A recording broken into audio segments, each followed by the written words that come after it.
नमस्कार, इनॉक्स न्यूज में एक बार फिर से आपका बहुत बहुत स्वागत है। जी हाँ दोस्तों, हिमाचल प्रदेश केंद्रीय विश्वविद्यालय की बात करें तो लगातार जो है एक एनएसयूआई के कार्यकर्ता हैं उससे सवाल उठाते आए हैं और आज हम बात करते हैं, उनसे बातचीत करेंगे किस तरह के ये सवाल है। और आज एक और प्रेस वार्ता इनके द्वारा रखी गई थी, किस तरह की ये प्रेस वार्ता है और किन विषयों को लेकर आज यहाँ पे मौजूद हुए हैं।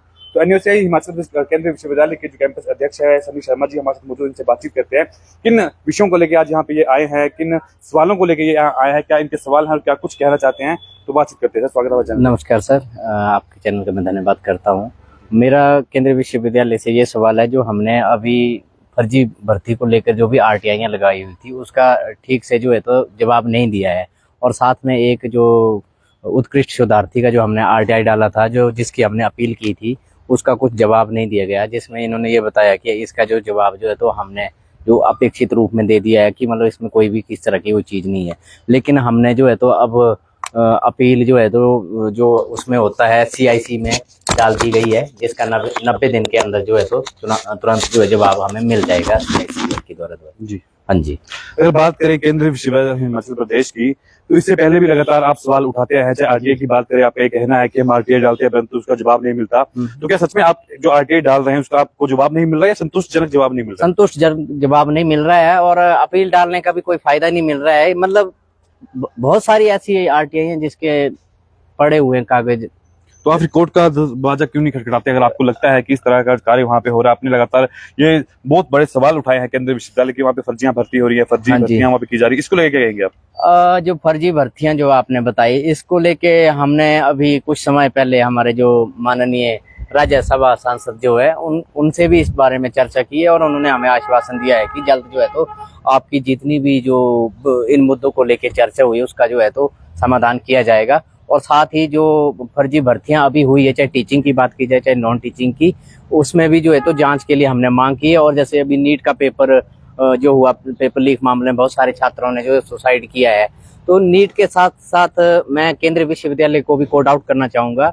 जिस तरह से नीट में ये चीज़ें हुई वहाँ उसी तरीके से यहाँ चाहे टीचिंग की हो चाहे नॉन टीचिंग की बात हो, नॉन टीचिंग में जो भी एग्जाम कंडक्ट होते हैं क्लर्क वगैरह या अदर और भी पोस्टें होती है, और जैसे पीएचडी के एंट्रेंस टेस्ट, बहुत सारे ऐसे लोग हैं जो 100 में से 95 मतलब ही नहीं बनता। मैं नहीं बोलता कि ले सकते हैं, लेकिन कुछ ऐसे लोग भी हैं जो यहाँ विश्वविद्यालय में क्लास 4 में कर्मचारी थे, जो जॉब के साथ साथ इतने ज्यादा मार्क्स लेना एक अपने आप में चैलेंजेबल होता है, बट पता नहीं कैसे क्या चीजें। अगर बात करें आपके सवालों की, आपके द्वारा उठाए गए मुद्दों की, तो क्या लगता है कि आपको आपके कोई तथ्य हैं इस पे, क्या कोई प्रूफ है, कोई एविडेंस है कि वहाँ पे फर्जी भर्ती हुई है या वहाँ पे इस प्रकार की कार्य प्रणाली जो है वो चली हुई है? एविडेंस ये है कि जब भी हम आरटीआई लगाते तो संतुष्ट रूप से जवाब नहीं देते, इसका तो मतलब यही निकलता है कि ये लोग जो है तो इसका वो नहीं करते। रही बात कोर्ट की, तो कोर्ट के भी लगभग 180 के आसपास इस यूनिवर्सिटी के केस पेंडिंग है। अब मालूम मैं अभी केस लगाऊंगा तो कितने साल बाद वो केस खुलेगा? कुछ कर्मचारी तो ऐसे होंगे तब तक रिटायर हो जाएंगे।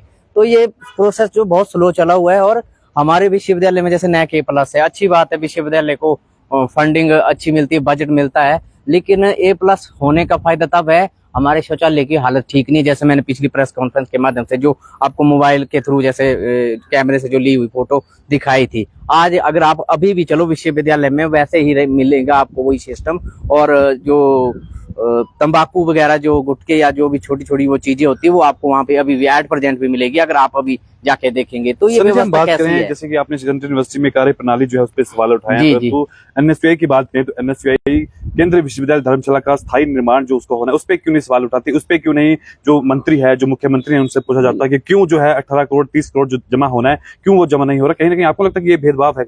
नहीं, भेदभाव नहीं। अभी जैसे चुनाव प्रचार के समय माननीय मुख्यमंत्री जी जब आए थे प्रेस कॉन्फ्रेंस में, आप में से शायद किसी ने सवाल भी पूछा था, तो उन्होंने बताया था कि हम जल्द ही जो कुछ शायद बताया था फॉरेस्ट का की जो क्लियरेंस वगैरह जल्द की बात चीज को लेके तो हम जल्द कर देंगे। उस चीज को लेके बात करें तो आज तकरीबन 3 साल हो गए हैं, 3 साल सरकार को बने हुए हो गए। आपको लगता है कि 3 साल से मात्र 20-30 करोड़ जो जमा होना है केंद्रीय विश्वविद्यालय का वो नहीं हो रहा है? आपको लगता है कि एनएसयूआई के जो कार्यकर्ता हैं, जो स्टूडेंट है, जो छात्र है, उनको मिलकर आवाज उठानी चाहिए ताकि ये निर्माण कार्य धर्मशाला में शुरू हो पाए, उसका लाभ जनता को मिल पाए? बिल्कुल हम आवाज उठाएंगे और मुख्यमंत्री जी से बात भी करेंगे कि जल्द से जल्द जो है राशि जमा करवा करवा दी जाए। तो सर ये 3 साल तो हो गए, मैं वही तो बोल रहा हूँ, 3 साल से आपको लगता है कि अब सवाल उठाने चाहिए थे? अब बिल्कुल जायज है, उठाना जायज है, और हम खुद भी बात करेंगे एक बार मुख्यमंत्री जी से कि जल्द से जल्द जो छात्रों के हित के लिए जो इसको पास ये पैसा जो इसकी राशि जो स्वीकृत किए जाए।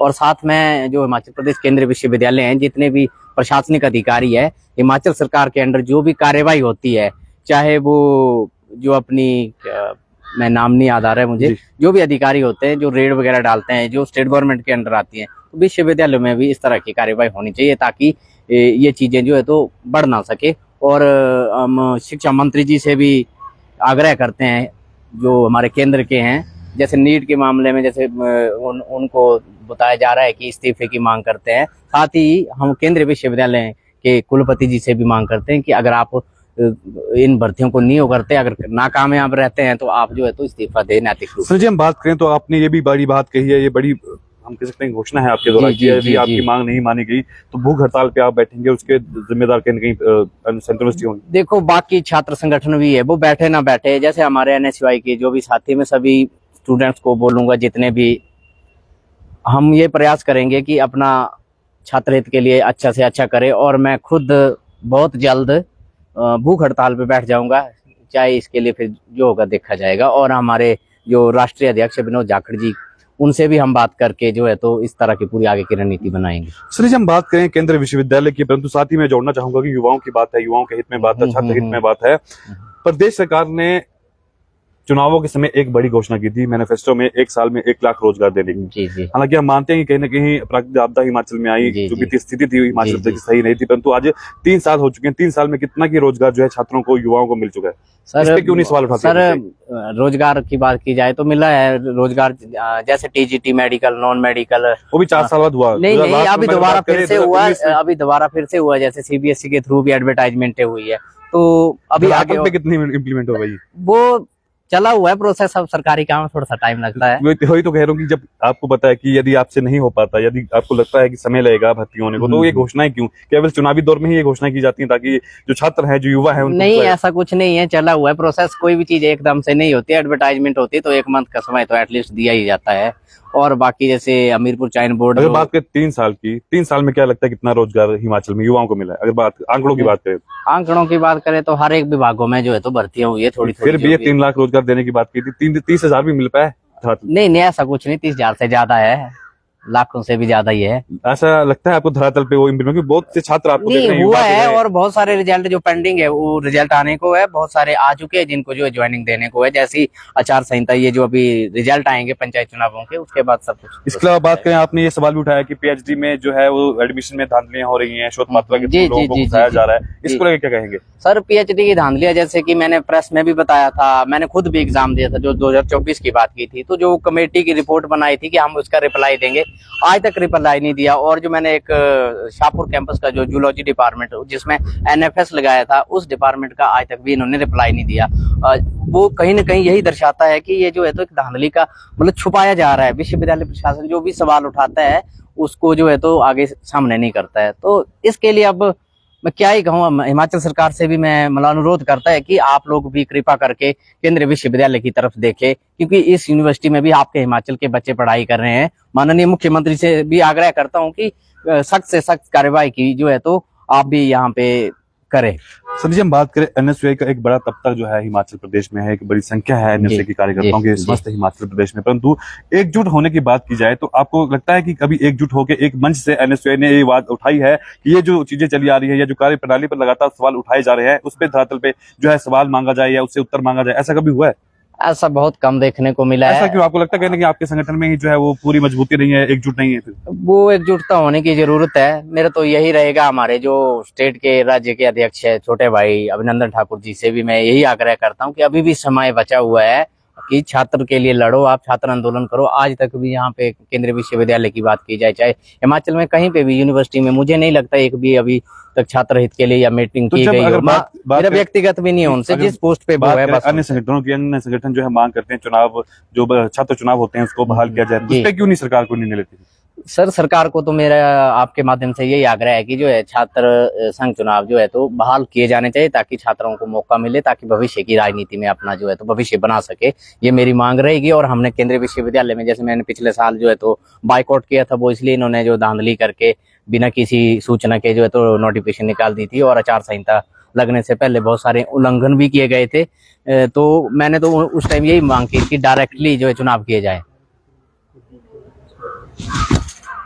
और कुछ कहना चाहेंगे आप अपनी जनता को? मैं यही कहना चाहूंगा कि हिमाचल प्रदेश केंद्रीय विश्वविद्यालय में सबसे पहले तो जो भी टीचिंग और नॉन टीचिंग भर्तियां हुई है, और जो इतने भी स्टूडेंट पीएचडी में बाहर हुए हैं, जो भी अभी इस प्रेस के माध्यम को देखेंगे, मैंने अपना कॉन्टैक्ट नंबर भी डाला हुआ है। जितने भी संपर्क में रहना चाहते हैं, जो भी प्रोटेस्ट में या जो भी हम भूख हड़ताल वगैरह करेंगे जिसमें शामिल होना चाहते हैं, तो आए सभी, क्योंकि बहुत सारे लोग हैं जो आरटीआई नहीं लेते हैं, बहुत सारे लोग हैं जो बोलते ही नहीं कुछ, जैसे जेआरएफ करके बाहर हुए नेट वाले।